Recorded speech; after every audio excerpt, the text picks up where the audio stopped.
네, 강프로입니다. 자, 한미반도체 보겠습니다. 자, 한미반도체가 10% 떨어집니다. 뭐 한화에서 하이닉스 쪽으로 TC 본딩 장비죠. 지금 한미반도체가 독점하고 있는 이 부분을 하이닉스에서 테스트하고 있습니다. 자, 그러면서 독점적인 지위를 가지고 있던 한미반도체에 대한 좀 그런 부분이 좀 희석되고 있는 그런 부분이 지금 반영되고 있는 과정이라고 보시면 됩니다. 자, 근데 제가 계속해서 말씀드려요. 정배열 구간에서 급락이 나오는 상황은 없다. 그렇죠? 추세 이탈하는 그런 상황은 없습니다. 여기서 정배열 구간을 전환시키는 과정이 필요하고 이 정배열 구간에서 떨어지는 상황이 있잖아요. 그 떨어지는 상황에서는 우리가 확인하고 매수할 수 있는 타점을 기다려야 됩니다. 그리고 요 내용에 대해서 어떤 내용이 나왔는지 그 내용부터 한번 볼게요. 한화, 하이닉스의 TC 본딩 장비 공급, 한미반도체 13% 급락, 그렇죠? 이렇게 나왔는데 자, 내용 보시면 한미반도체의 주가가 장중 13% 급락했다. 이 회사가 주도하던 한미반도체죠. 열 압착 TC 본더 시장에 한화 정밀기계가 경쟁자로 등장을 했다는 내용입니다. 그렇죠? 자, 우리가 이 내용을 한번 봅시다. 엔비디아에서 지금 하이닉스에서만 뭐라고 있죠? HBM을 공급받고 있죠. 거의. 그렇죠? 근데 이게 엔비디아 입장에서는 좋을까요? 아닙니다. 가격 협상력이나 그런 부분을 봤을 때 삼성전자가 무조건 붙어줘야 돼요. 삼성전자가 생산 능력이 훨씬 더 크니까. 근데 여기서 삼성전자가 늦어지면 늦어질수록 하이닉스가 1등 자리를 고수하고 엔비디아도 이쪽에 대한 잠시까지는 안 당하겠지만 이쪽에 조금 이 협상력을 잃어갈 수 있는 그런 상황이 됩니다. 왜? GPU에 대한 성능에 대한 요구치는 점점 더 높아지고 그러려면 HBM이 필요하다는 거죠. 이런 부분을 지금 하이닉스와 한미반도체의 관계라고 생각하시면 됩니다. HBM은 생산을 지속적으로 해야 되는데 한미반도체에서 만드는 물량은 정해져 있고 이걸 더 늘리기 위해서는 단가를 높여줘야 되고 그러면 그럴수록 하이닉스에 대한 뭐가 필요하죠? 이익률 자체가 떨어질 수 있잖아요. 이런 부분이 지금 반영된 결과입니다. 그렇죠? 이거는 한 번은 이 넘고 가야 될 그런 문제입니다. 뭐 독보적인 기술력이 있다 이것보다 더 중요한 게 그렇죠? 하이닉스 측에서 이런 내용 자체를 그렇게 달가워하지 않는다는 거죠. 그렇죠? 이거는 어쩔 수 없는 그 내용이라고 보시면 돼요. 근데 제가 말씀드리고자 하는 건 이 구간에서 우리가 봐야 되는 건 뭘까요? 정배열 구간에 있다는 겁니다. 그리고 단기 상승폭이 나옴에 따라서 여기 62평가의 이격도가 24% 정도가 벌어졌어요. 그렇죠? 한 30% 가까이 벌어져 있는 그런 상태고 시가총액도 보면 지금 15조 이상이었기 때문에 그렇죠? 어느 정도 수준의 조정은 받아야 되는 그런 상황이 있었습니다. 이 구간에서 우리가 봐야 되는 내용은 이격도를 어느 정도까지 조절을 해 갈 것인지 그 내용에 대해서 판단을 해야 되고요. 이 내용에 대한 부분을 우리가 체크하고 이해하기 위해서는 다른 종목에 대한 상황 그리고 다른 반도체 종목군들에 대한 상황을 어떤 식으로 돌아가는지를 한번 체크를 해봐야 됩니다. 자, 이 내용부터 한번 보셔야 되는데 한미반도체가 올라가는 과정마다 뭘 만들었죠? 신고가 구간을 만들었습니다. 이쪽에서는 뭐였죠? 계속해서 무조건 정배열 구간을 유지를 했었다는 부분이 있습니다. 그렇죠? 자, 그렇다는 건 하방 경직성은 어디서 발생할 수 있죠? 22평과 62평입니다. 근데 오늘 하락한 이 지금 가격대가 어느 정도까지 해서 수렴해 있죠? 22평입니다. 22평가의 이격도는 이제 없어요. 그러면 여기서 22평을 이탈하기 위해서는 10일과 20일 그리고 5일과 20일에 대한 배열도 전환이 필요하죠. 이 배열도가 전환되기 전까지는 62평까지 내려갈 수는 있겠지만 단기간에 반등이 가능하다. 그렇죠? 그런 과정에서 이 고점 구간까지 왔을 때의 상황을 체크해야 될 필요가 있다. 그렇죠? 자, 이렇게까지 말씀드리면 약간 조금 이해하기가 어려울 수 있을 것 같아서 제가 실제 매매 내용을 가지고 이야기를 드려볼게요.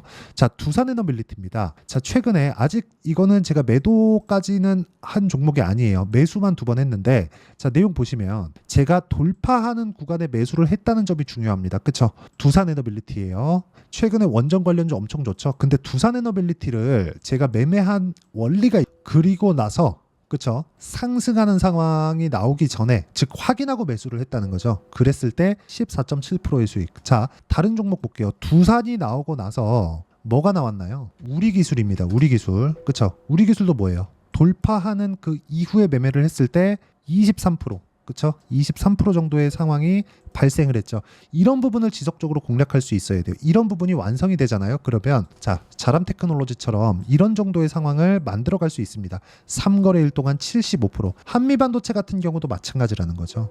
한미반도체를 토대로 움직이고 있는 종목군들이 있어요. 예를 들어서 DI, 자 보세요. DI 보세요. 어때요? 26%, 22%, 그렇죠? 그리고 YC 오늘 매도했는데 자 내용 보세요. 8% 수익, 17% 수익, 그쵸? 20% 수익 계속해서 수익을 내고 있죠. 어디서? 고가 돌파 구간에서. 아직까지 한미반도체에 대한 상황은 전혀 걱정할 필요가 없다는 겁니다. 근데 무조건 우리가 싸게 살라고 노력을 하면 한미반도체 같은 종목군들을 애초에 매매하지 못했겠지만 한미반도체는 지금 비싸게 사신 분들도 있을 겁니다. 그런 분들은 지금 약간 좀 걱정이 되실 수도 있는데 다시 말씀드리지만 걱정하실 필요 없고 가장 중요한 건 가격에 대한 위치가 어느 정도까지인지를 파악하는 게 중요하고요. 이런 부분을 파악했을 때 이런 정도의 매매가 가능하다는 점을 이해를 하셔야 되고 이러려면 이격도에 대한 판단이 필요하다. 그래서 제가 실제 제 매매 내역을 보여드린 겁니다. 자, 그리고 여기 오늘 같은 경우에도 그래요. 아까 전에 YC 보여드렸죠. 오늘 매수하고 오늘 매도했습니다. 그리고 FST 같은 경우에도 보세요. FST. 자, 내용 보시면 돌파하는 구간의 매매를 꾸준하게 이어왔고 오늘도 매수를 다시 잡았습니다. 여기 뭐 수익도 보고 손절도 하고 다시 수익도 보는 과정이 있었지만 오늘 내가 판 것보다 수익을 본 가격대보다 더 올라왔는데도 불구하고 오늘 물량을 추가적으로 잡았다는 점, 이 부분이 중요합니다. 그리고 이 내용에 대한 부분은요, 제가 소통방에서 누구나 다 할 수 있게 같이 공부해가는 상황을 만들어 갑니다. 이거는 그냥 공부에 대한 자료라고 생각하시면 되고 입장해서 배우세요. 무조건 한미반도체를 포함해서 여기 소통방에서 관련돼 있는 고가 돌파 종목군에 대한 해부를 제가 하나씩 해드리도록 하겠습니다. 자, 내용 간단합니다. 소통방은 무료로 진행하기 때문에 구독과 좋아요만 눌러주시고 상단에 있는 전화번호로 구독 또는 소통이라고 문자 보내주시면 제가 여기 소통방 입장 링크를 순차적으로 공유를 해드리고요. 소통방은 그쵸? 아까 전에 말씀드렸죠? 신고가 그리고 돌파 종목군들 위주로만 제가 이야기를 드리고 이쪽에만 집중적으로 팝니다. 자, 그러면 제가 왜 이런 종목군들을 파는지 실제 제 매매 결과, 그 결과를 토대로 볼 수 있다는 거예요. 예를 들어서 이게 업종별 뭐 구분지어서 그러는 게 아니라 이건 로봇입니다. 제가 바이오도 보여드리고 반도체도 보여드리고 여러 종목들을 다 보여드렸는데 원전도 보여드렸죠. 근데 여기 로봇도 마찬가지라는 거죠. 로봇도 몇 프로예요? 47%. 근데 매매하는 과정에서 뭐가 나와요? 손절이 나온다는 거죠. 근데 이 구간에서 외봉으로 떨어지는 상황은 없다. 그리고 무엇보다 그렇죠? 한미반도체 같은 경우에는요, 지금 눈에 보이는 악재가 있어요. 그렇죠? 한화에서 붙었잖아요. 그리고 그걸 하이닉스에서 받아줬잖아요. 그렇죠? 그러면 하이닉스에서 견제하려는 건지 실제 그만큼 기술력이 올라온 건지 그건 모릅니다. 그렇죠?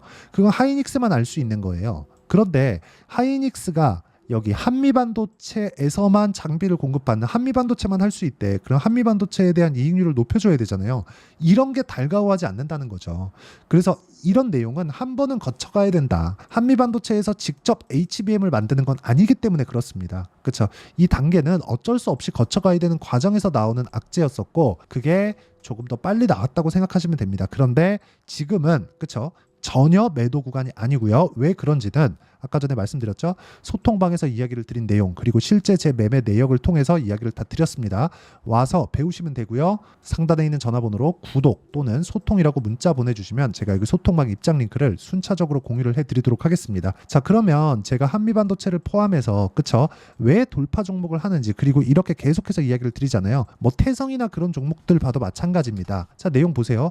오늘도 5% 상승해요. 오늘 시장이 좋다고 보시는 분들이 있을 것 같은데 개별주들은 그렇게 좋은 편이 아닙니다.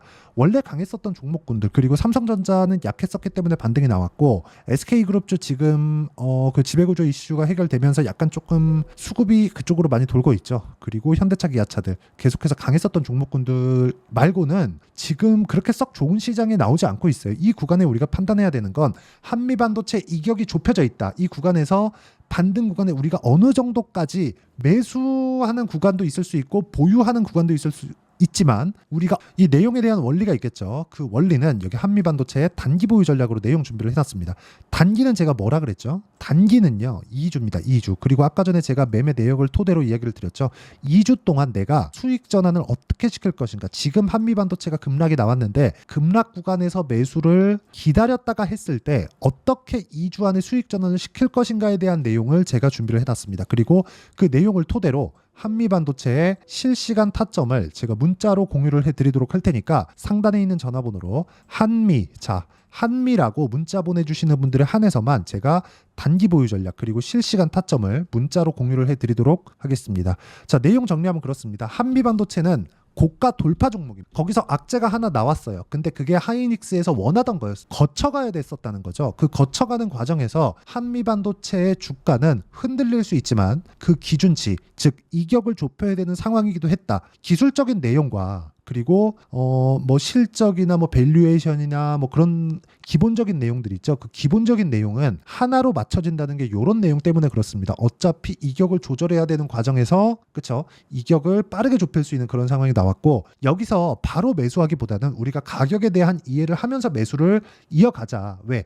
HBM 시장 규모는 올해 2.5배 이상 커지니까 그게 엔비디아 로드맵상에 나와 있습니다. 이건 어쩔 수 없이 가야 되는 길이에요. 그렇죠? 자, 그러면 그 과정을 어떻게 우리가 판단하고 봐야 되는지를 제가 다 이해를 시켜드리도록 할 테니까 영상 끝까지 시청하시고요. 모든 분들이 성공 투자하셨으면 참 좋겠습니다.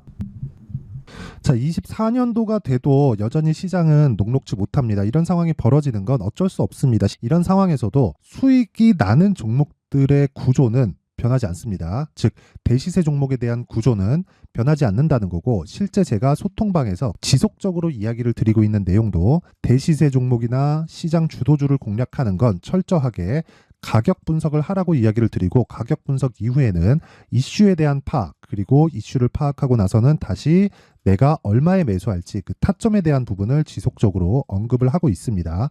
자, 근데 생각해 보세요. 시장이 굉장히 어려웠습니다. 어려운 상황에서의 어떤 종목들이 강했냐 보면 반도체와 그리고 바이오입니다. 자, 실제 여기 보면요.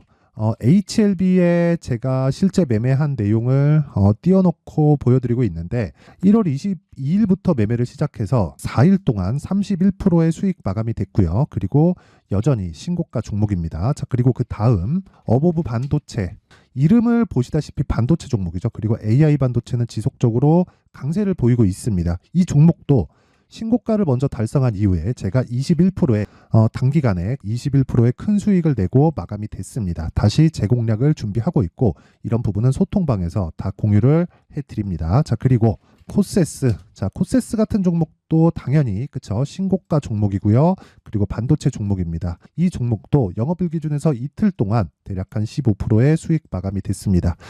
내용을 한번 보시면 어떻습니까? HLB를 포함해서 뭐 30%, 20%, 뭐 15% 이런 식의 수익이 지속적으로 발생하고 있는데 이 세 종목 모두 다 신고가 종목이고 1월 달에 시장이 약세를 보이고 있는 구간에서도 강했었던 그런 종목입니다. 특징점이 하나 있는데 그 이슈에 앞서서 가격이 먼저 반영했다는 거죠. 그렇게 제가 가격을 먼저 보고 이슈에 대해서 파악하는 이유는 결과적으로는 큰 시세를 먹기 위한 사전 준비 작업입니다. 실제로 큰 시세를 먹기 위해서 사전 준비 작업을 했을 때 여기 레인보우 로보틱스 127% 그리고 ISC 98% 그리고 한미반도체 97%의 큰 수익을 내는 상황을 만들 수 있습니다. 어떤 식으로 소통방에서 진행됐는지 그쵸? 그 상황을 제가 이야기를 드린 건데 이런 상황도요 당연히 신고가를 공략했을 때 가능한 겁니다. 자, 그러면 이번에도 마찬가지입니다. 그쵸? 정부 주도의 코리아 디스카운트 해소 방안이 2월 달에 발표를 하고요. 그리고 2월 달에 발표된 내용을 토대로 주가가 움직이는 게 아니라 이미 움직인 내용이 있죠. 실제 이 내용은 크게 중요한 게 아니라는 겁니다.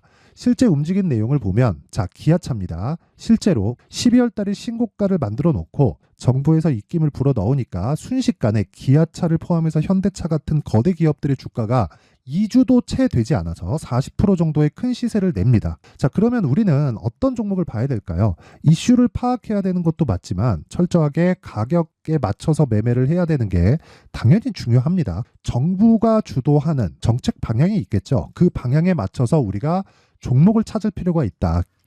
자, 그러면 답이 나왔습니다. 정부가 주도하는 방향에 맞춰서 제2의 기아차를 찾는 게 지금은 중요하다. 근데 정부 정책의 방향에 맞게 가자.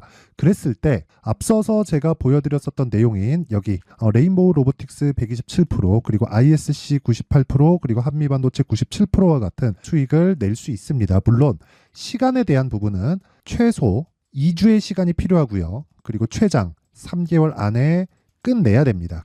자, 기아차의 시세를 보셨던 것과 같이 2월 달에 정부 정책의 방향이 결정되고요. 바로 3월 달이면 시행입니다. 자, 그러면 우리는 거기에 맞춰서 당연히 종목을 찾아야 되고 제가 제2의 기아차를 찾아놨습니다. 제가 아까 전에 소통방에서 이야기를 드렸었던 내용 다 공개를 해드렸는데 그 내용처럼 종목만 받고 싶다 하시는 분들은요. 상단에 있는 제 전화번호로 대시세, 자, 대시세라고 문자를 보내주시면 정부 정책의 방향에 맞는 종목을 모든 분들에게 무료로 공개를 해드리도록 하겠습니다. 자, 제가 원하는 건 채널 성장이 목적입니다. 자, 그래서 구독과 좋아요 꼭 좀 부탁드리고요. 모든 분들이 정부 정책에 맞는 방향으로 매매를 이어가서 큰 수익 보셨으면 좋겠습니다.